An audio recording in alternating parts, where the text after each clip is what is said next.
معانا في الاستوديو دكتور نبيل بهجت أستاذ المسرح بجامعة حلوان. لكن أنا عايزة أقول أنه كيف يمكن أن تصبح الثقافة مصدر للاقتصاد؟ صباح الخير يا دكتور. صباح النور. صباح الخير يا دكتور نبيل. الحقيقة أنت متخصص في مجال يعني عجيب وغريب، وهو مجال العروسة الشعبية. أيوة. اللي بيرجعنا بالذاكرة إلى خيال الظل، اللي هو النبتة الأولى للتمثيل عند العرب. المسرح المصري والتمثيل بشكل عام بدأ من خيال الظل. يعني هل ممكن نرجع هل بيروج في الأوساط المتفرجين لهذا النوع؟ هو المهم في الأول نعرف ليه إحنا بدأنا نعود إلى المسرح الشعبي أو الجذور الشعبية فينا. البداية كانت معانا إن إحنا كونا من 3 سنوات فرقة ومضة.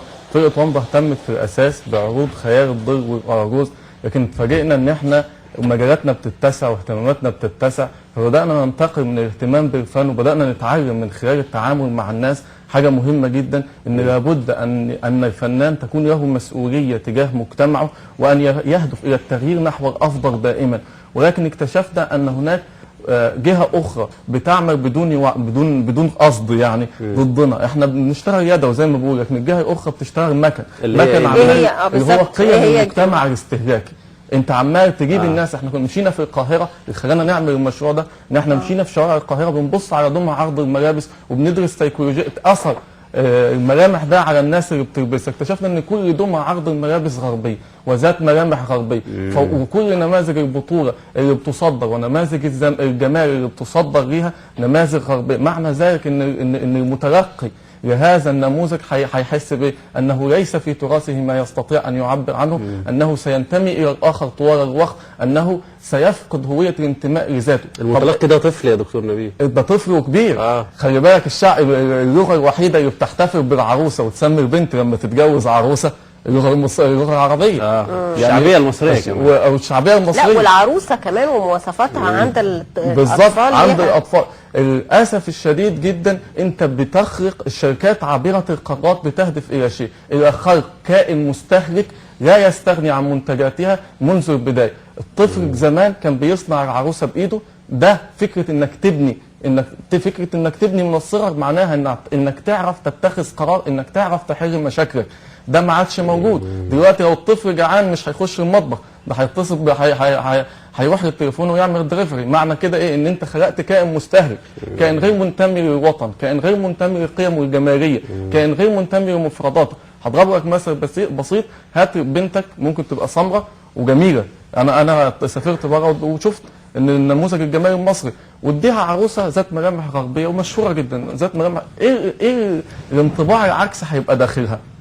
ايه الانطباع العكس هيبقى داخلها؟ مش جميله. انها مش جميله، انها غير قادره على التعبير عن ذاتها، ان هناك ظلم وقع عليها من القادر، مع ان ده غير حقيقي. ده غير حقيقي. ده بنربي فيها حاجه اسمها قيم العجز، وده الفرقه بتسعى عن طريق التواصل مع المجتمع بشكل مستمر على تحطيمه. يعني البنت الريفيه البسيطه لما كانت تعمل عروسه وهي صغيره من الطين او القطن، ده كان بيولد نفسها الدلالات اللي حضرتك قلتها. هقول لك على حضرتك على حاجه بما انك فتحت الموضوع ده. بص، معظم مبدعينا جايين منين؟ جايين من طبعا من الريف المصري. ليه؟ لانهم من الصغر قادرين على اتخاذ القرار وعلى التعامل مع مشكلات الواقع وعلى خلق مفرداتهم. واخد بال حضرتك؟ انت عندما تصنع لعبتك بنفسك تستطيع بعد ذلك ان تتخذ قرار انك بتحل مشكلتك. بس الحياه بتتطور يا دكتور. طب دلوقتي يعني يا دكتور، يعني معنى كده ان انتوا بتواجهوا غزو ثقافي. بالظبط. ازاي يعني بتواجهوه؟ ازاي؟ بالعروسه ولا بالأراجوز؟ لا، ده الامر اكبر من كده. يعني الامر اكبر من كده بكتير. ده لو انا بالنسبه لنا احنا ساعات الناس تقعد تقول ايه، احنا لسه هنرجع للاراجوز تاني، احنا هنرجع للعروسه دي تاني. يعني انتوا بتواجهوه ازاي؟ ده هو لازم حضرتك تشوف العروض بتاعتنا عشان تشوف ازاي بنقف برجل في التراث ورجل في الواقع ونعبر عن انفسنا وعن عرائسنا وعن ثقافتنا. اضف الى ذلك ان العروسه الشعبيه مليئه بالنماذج الجماليه الدالة على ملامح الشخصية المصرية. أضف إلى ذلك أنها يمكن أن تتحول إلى مصدر اقتصادي هام، بمعنى أنك أنت عندك عروسة الأرجوز فيه 12 شخصية، عروسة مولد النبي فيه 5-6 شخصيات. أضف إلى شوف القالب ده، يا ريت تبص على القالب ده. لو بصيت على القالب وشفته، ده ممكن يتباع في أي جاليري بره بكام؟ واخد بال حضرتك؟ ممكن يتحول إلى مصدر ثقافي. شوف أنت خش أي بوتيك لعرض الهدايا، طلع لي عروسه واحده مصريه. شوف الشركه اللي عملت كل الكم الهائل من النماذج دي بتكسب ايه؟ لو احنا استبدلنا ده بنماذج مصريه مصنوعه في مصر بس مطوره برضه يا دكتور، ده يعني أكيد. لازم يعني ده زي أكيد. ما خالد ده اكيد ده اكيد العصر بيتقدم ده اكيد وبيتطور، ده صعب. اكيد لازم يبقى يعني العروسه اللي هتلعب بيها البنت بهذا الشكل؟ لا احنا هنا احنا في ده انا جايب العرايس دي من المعرض بتاعي اللي هو هيتفتح النهارده ان شاء الله، اللي هو عرايسنا اللي هو فيه توثيق للعرايس الملتقى الاول للعروسه الشعبيه. الملتقى الاول، فاحنا بادئين شوف يا جماعه في قصر طاس، في قصر الامير طاس. احنا بادئين الملتقى الاول، مش معقول هتبدا من الملتقى الاول هتعرض النماذج اللي انت طورتها، انت بتعرض البيزك الاساسي وبتدعو الناس انهم يشتغلوا معاك على التطوير. يا ريت حضرتك تبص على نماذج خيال الظل وتشوف قد ايه الجمال اللي فيها. واخد بالك؟ اللي انا عايز اقول لحضرتك انت حضرتك دي نماذج من خيال الظل، نماذج من لم يعد لها وجود الان.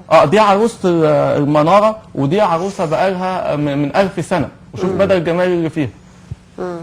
ودي نماذج اخرى نفس نموذج اخر، وشوف مدى الجمال. واخد بال حضرتك؟ طب انتوا طورتوا ده ازاي؟ احنا الاول اللي انا عايز اقوله لحضرتك، بتسالني كيف سنتواصل مع المجتمع بذلك. اللي انا عايز اقول لك، انا بسبب المشروع ده خدت زماله المسرح الامريكي، لا مش بسبب الدكتوراه اللي انا خدتها، مش بسبب البحث العلمي، بسبب ان انا تواصلت مع المجتمع واستطعت ان انا اغير فيه. احنا شغالين دلوقتي على مشروع على اطفال الشوارع، كيف يعيدوا ابداع ذواتهم والتعامل مع الناس ونسياء، وعشان ينسوا الخبرات السيئه اللي اكتسبوها من الشارع. ما بنشتغلش على العروسه الشعبيه بس، ده احنا عندنا كذا مشروع تاني جنبا الى جنب. بس بتتعاونوا مع مين؟ يعني انتوا بتشتغلوا احنا اشتغلنا مع اليونسكو، اشتغلنا مع عملنا المهرجان الاول لخيال الظل والأراجوز في شهر 6 اللي فات بالتعاون مع اليونسكو.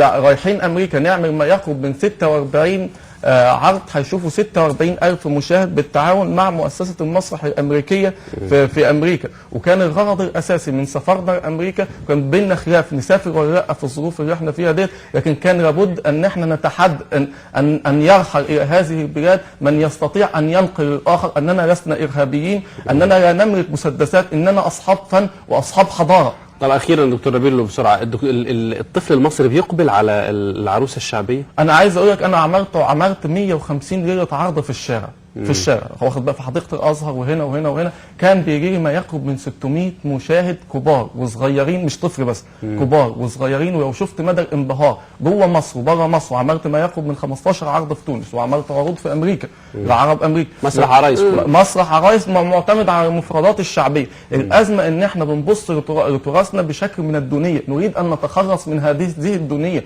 ونريد ان نعلن للناس ان لدينا ما يستطيع ان يعبر عنا، لأن مصر لا تمتلك حقيقة غير الثقافة كأهم منتج لها. والكلام ده الكلام اللي أكد عليه وزير الثقافة في أكثر من محفل، أننا لا نستطيع، أننا لا نمتلك غير الثقافة كأهم منتج. أنت لو بصيت لكل الأفكار الاقتصادية اللي بتدير العالم، هتلاقي الثقافة هي العنصر الأساسي. الشركات عابرة القارات اللي بتبيع معلومات، بتبيع الحقيقة دكتور نبيل موضوع يعني ثري وكبير، لكن رسالة حضرتك وصلت، وكمان زورنا في الاستوديو النهارده العروسه الشعبيه الجميله والأراجوز اللي احنا ان شاء الله هنلتقي بحضرتك مرة أخرى. نتمنى الناس تزور المعرض وتزور الملتقى الأول خيال الظل والعروسه الشعبيه. هو الملتقى الأول للعروسه الشعبيه وعرائس خيال الظل، هي بتقام الحقيقه زي ما شفنا في هذا البوستر، بتقام في قصر الأمير طاز، هو في القاهرة القديمة وراء قصر الخليفة مباشرة، من 16 ل 22 نوفمبر.